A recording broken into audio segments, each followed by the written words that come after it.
The Holy Gospel according to Matthew, the 22nd chapter.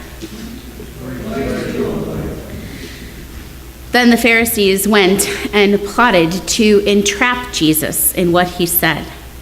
So they sent their disciples to him along with the Herodians, saying, "Teacher, we know that you are sincere and teach the way of God in accordance with truth, and show deference to no one, for you do not regard people with partiality.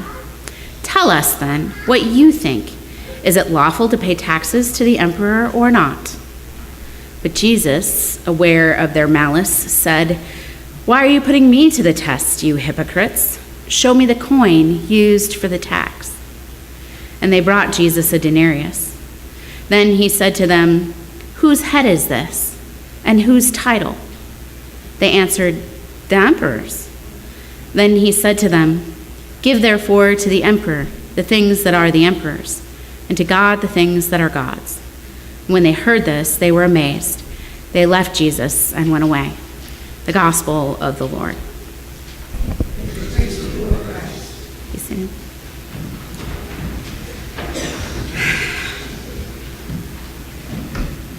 So the last time that I was here in the pulpit before you, we heard a story from Matthew where the chief priests and the elders were asking Jesus a tricky question and putting him on the spot. And so I am back with you now, several parables down the road, and here we are again. Only this time it's two groups of leaders, the Pharisees and the Herodians, working together to trap Jesus and back him into a corner with another question. They're playing two sides against Jesus, but they might not be the two sides that we think at first. See, it might sound to us like this is simply about paying a tax to the emperor or not. But this isn't about money. See, the tough spot that they have put Jesus in is to decide between his fellow countrymen and women or the emperor. This tax that they're asking about, was really unpopular. And it wasn't just like, I don't want to give my money to the government, unpopular. This went much deeper than that. To the Jewish people, this tax was a slap in the face. The tax funded the Roman efforts for their occupation there in Israel. So the Jews were being forced to fund their own oppression.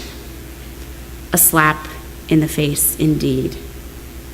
So by asking Jesus not about any tax, but about this tax especially, well, that meant something different.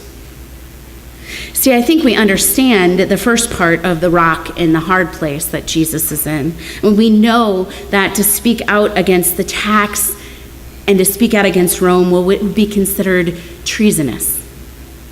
But then to avoid that treasonous activity, well, Jesus would have to support a tax that would be a betrayal, a stab in the back to the people in the crowds who had followed him all along the way.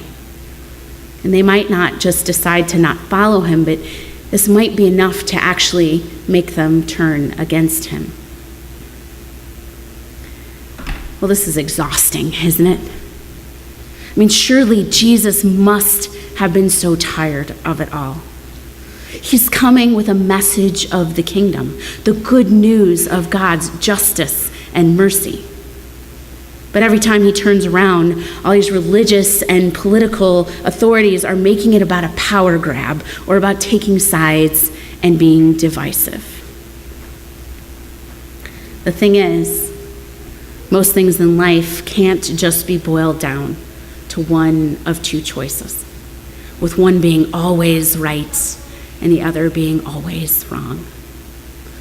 It's a lot more complicated than that. Way more complicated than that. And Jesus knows it. And so he gives an answer that's hidden within his answer. And that answer is something that any observant and faithful Jew gathered around in that crowd to listen to him would hear and understand. He asks for the coin. And when the coin is furnished, he asks whose head is on the coin and what is the title of that person. And those questioning, well, they have only one answer to give, the obvious one. It's the emperor. Now, the emperor seems like it's the answer to both of those questions. But that title says more than we might even realize. The Roman emperors claimed divinity. And so on that coin was not just the image of the emperor, but also the phrase naming him as the Son of God. For any Jew to carry that coin was to commit, in their understanding, blasphemy. It broke the first and second commandment with one fell swoop. But it was only the coin, it was that coin that was the only one that was acceptable for paying the tax. So it's another rock in a hard place, another slap in the face when paying to fund their own oppression. But Jesus' response says it all. Give to the emperor what is the emperor's, and give to God what is God. If he had a mic, he could have dropped it. Seems like that might be the easy answer, but is it? Is it?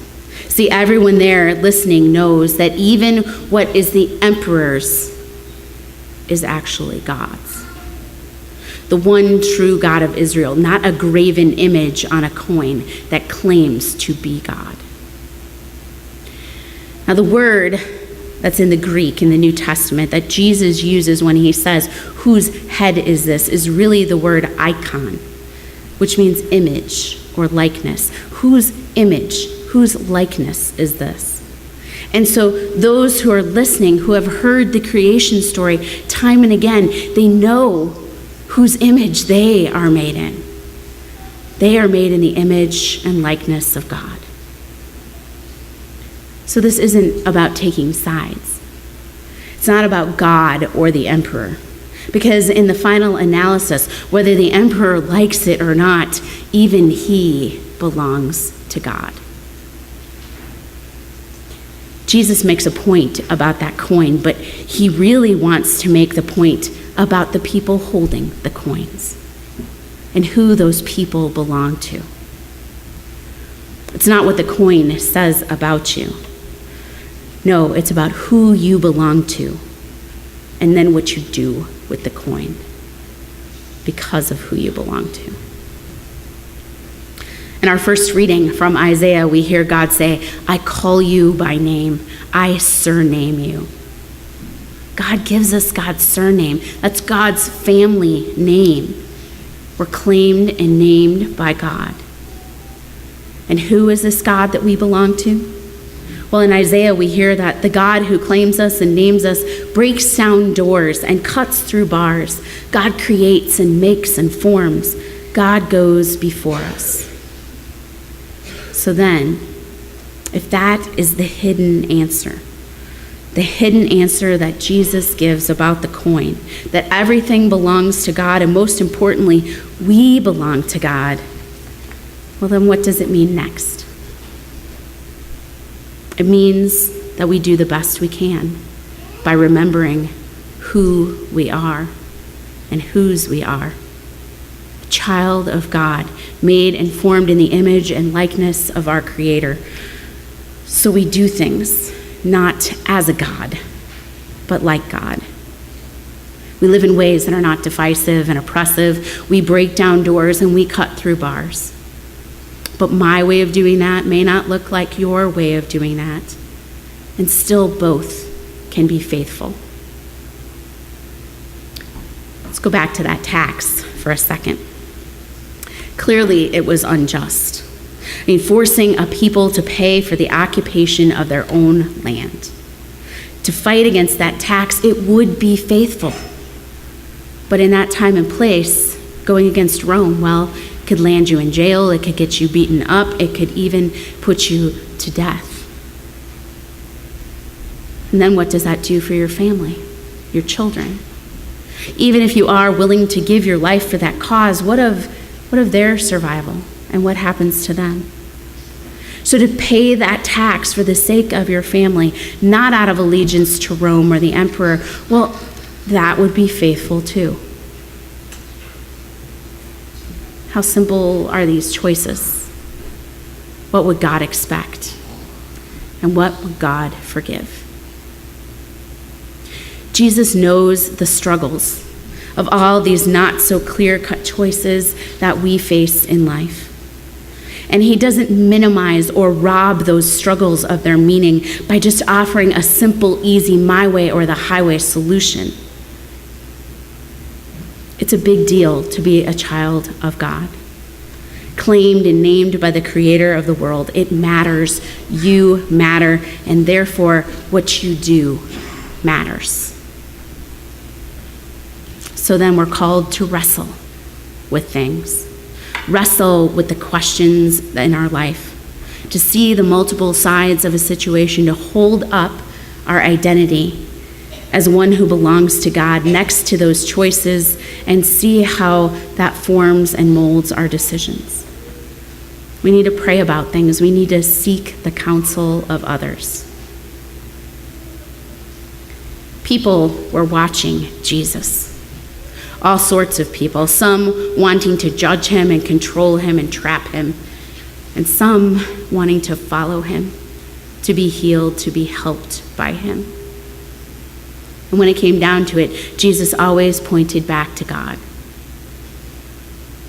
People are watching us too. Now, that could paralyze you. I mean, if you're a perfectionist like I can be sometimes, you can be so wrapped up in doing what is right. And you can see the fault in any decision that you make, and then you just don't make one.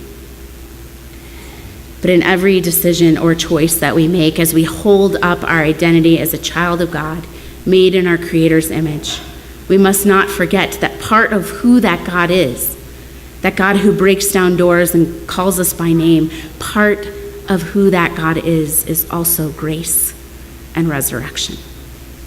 Grace and resurrection. We have experienced that a decision we make often brings with it some sort of death for us. When we choose for something, we're often choosing against something else, and that can be painful, agonizing. But out of any decision that comes with those little deaths, always the promise is that God brings new life. Jesus stuck with his identity. He pointed back to God, and he was put to death on the cross. But with God, death is not the final word. Wherever there is death, life will follow. So then, whatever is at risk for us in a decision, something that we've struggled with and prayed over, those things where there's no clear choice, or even when we feel like the choice is clear, it's just the harder one to live out. This is always true. God gives life. So that famous question, what would Jesus do? I think we need to stop trying to answer it. And perhaps instead ask it in a different way. Ask what Jesus has already done. And what does it mean for you and me here and now in this moment? What does it mean that we're set free from sin and death? What does it mean that we're set free to love God and love our neighbor? Ask what you, as a child of God child of a God that goes before you and breaks down doors and cuts through bars, as a child of a God that calls you by name, ask what you would do. Look in a mirror and ask the question, whose image and what title? You're in God's image. You're a child of God. You have God's last name. So we wrestle and we pray and we seek counsel, and then whatever is at risk, we trust. We trust in what Jesus has already done. He is risen, and grace, hope, and resurrection are yours in his name. Amen.